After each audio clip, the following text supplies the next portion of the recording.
Thursday. Oh, I was going to say Friday. I'm getting ahead of myself. So I've grabbed an hour where Aaron has taken the kids, the older two who are off school, shopping for a couple of hours just so that I could get on top of the wrapping, as in family wrapping. So obviously we know Santa does the kids, so that's good. But I've got a stack of presents, so I thought this is the only time I'm going to hop on here.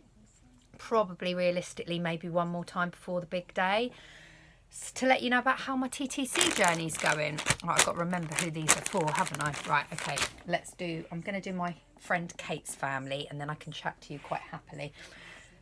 This is organised chaos, believe me. I sort of buy presents as I go. When I see something I think that'll suit so-and-so, grab it, bag it, put it in the bottom of the wardrobe, and then once I've got everything, I have like just a few sporadic days that I do my wrapping. I don't know whether you guys are the same. Get all my wrapping paper usually in the sale in January, and we have a really handy zipper bag from IKEA. Get one if you haven't got one. Saves all your paper going damp if you're storing it in the loft. It is really good. I'll show you it quickly. Look, it zips up. Hang on. Look how good that is. They are only, I think, a tenner. And we've had that 2 years and it's brilliant. Like I say, it's a really good buy because you can buy all your wrapping paper in the January sale. I literally got rolls of Waitrose wrapping paper down from, who'd pay $3.99 for a wrapping paper? I wouldn't. Down to 45p. But literally I went to Wilko's and Waitrose, which are some stores in the UK, and I grabbed all my wrapping paper, and I do that every year, get it in the January sale, and I normally grab a few boxes of cards as well, because the charity cards, they still give to charity even if they're reduced. I asked that because I like to get the charity ones, because birthday ones I tend to do Moonpig because they get delivered straight away. But yeah, I buy the charity Christmas cards. I might have to buy some if I run out, but literally wrapping paper, we think ahead of the game, but that's about the only thing we do think ahead. Anyway, on with the TTC journey. So I'm 6 DPO today, cycle day 20 or cycle day 18. It's either cycle day 19 or cycle day 20, but I'm definitely 6 DPO because I counted it from Saturday. Had my positive OPK on the Thursday. It got progressively dark. By Friday, it was still there, but getting lighter. So I think I ovulated. I think I didn't really have major ovulation pain this time. I had lots of CM and niggles, but that was about it. So I really was glad I was OPKing because I don't think I'd have known when I was ovulating. If you remember, last month it was excruciating. It was literally through the roof, my pain. Perhaps it was a bad egg, you know, and that's why it hurt so much. I don't know. Perhaps it was 2 eggs that I released. I was in agony, and like I said, it was off the Richter scale. It was on a 12 out of 10, and I literally had to wake Aaron up to rub my back. It was like I was in labour, and I've had 5 live births, so I know what I'm on about. But yeah, this time a little bit of dull aching, nothing untoward really. I went to reflexology on Thursday and said to Jan, I think there's niggles there. By the time I got home from Jan's, had a bit of lunch, did an OPK 2 o'clock on the Thursday.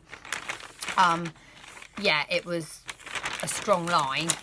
Strong line 2 o'clock and 6 o'clock on the Thursday. Friday afternoon, it was still dark, but not as dark as the control line. So I think I ovulated, I don't know, between Thursday. We know when we get the LH surge, it's 12 to 48 hours that you're going to release the egg. So we covered baby dancing Thursday, Friday.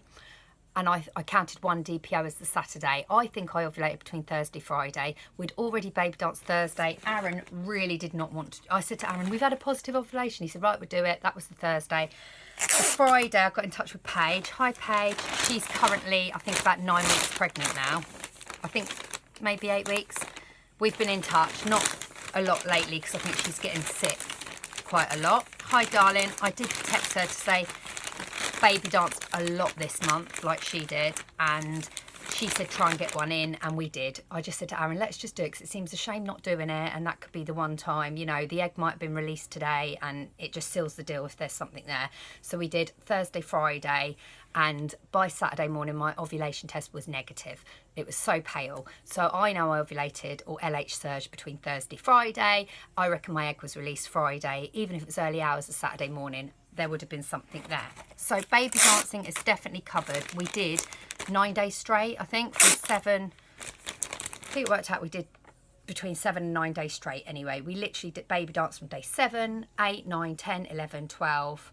I ovulated day 11 to 12 and we covered up to 13. So all was good for baby dancing. All was good for vitamins. I didn't, like I say, I tweaked my vitamins. As we know, I've come off the singular supplement of D3 because that's already incorporated in a Pregnacare. I don't want to OD on that. I know it's really good for your body to take it, especially in winter. It's good for your bones, it's good for fertility, it's good to prevent cancers. It is so good. Even when I went for my last checkup for my mole last week, when I got signed off as cancer free because I had the melanoma removed last year, it was very thin. I was extremely lucky that I know my body and I recognise the signal of a bad mole.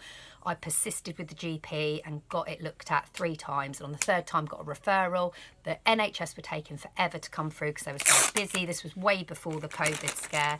I went private, had it removed. It was a very, very thin melanoma on a 0.2 millimetre ratio, which is very, very thin. They count 0.5 millimetre as early stage. So this was early. Got it removed. But then they had to go in for a second incision, which was extremely painful and deep. That's why I put the baby sort of on hold for about a month. I think we didn't really baby dance because I had anaesthetic in my body. I'd had that painful operation. It's right between my bottom and my thigh, so I'm constantly sat on it.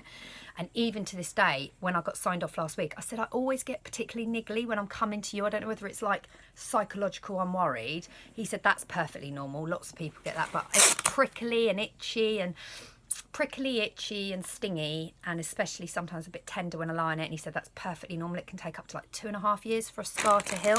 So that's on my mind a little bit. But I was signed off last week and all was good. So that was really good to sort of, you know, finish that chapter of my life. But we were talking about vitamins, and he did say taking a supplement of D is really good, especially if you've had melanomas. It's really good for your body. And I said I was supplementing it, but it's in my Pregnacare as we're trying. And he's like, yeah, don't OD it, but definitely take a supplement. So it is good news if you're taking one.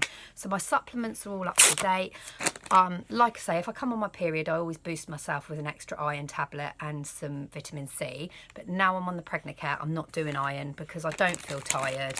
I don't feel like my periods are short or anything like that, and I do have quite a good diet of lots of vitamin C and green foliage in my diet because I'm mainly plant-based, as you know.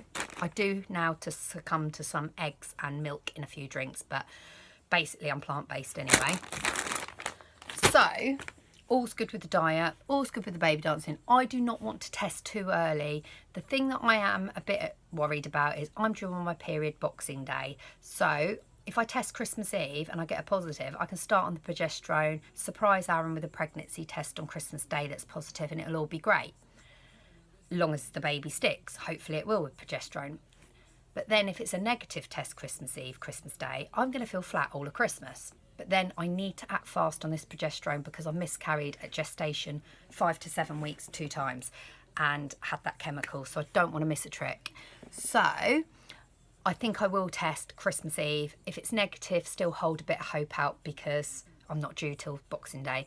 But like I say, I'll be 13 DPO Christmas Eve. I don't think that's too early to get a chemical. I think if something shows, it's quite positive. If something doesn't show, there's still a bit of hope there. So I think what I'll do is probably test Christmas Eve, leave Christmas Day to enjoy, and Boxing Day I will test again if I haven't come on. But that's the plan. I look terrible because I've literally got no makeup on. I dropped the baby at nursery, grabbed a coffee, came back here, started wrapping. The kids are on their way back now because I've just had a text. And then I've got to do as much as I can of this today and then label all my little bottles of handmade gin, handmade jams, homemade chutneys and homemade pickles that I've done. And then I've got to make some biscottis and some Santa lollies later for the children, which I do a few up my road and a few nieces and nephews. And then I'm making biscottis tomorrow, which I always give in my hampers because I do a few hampers for family.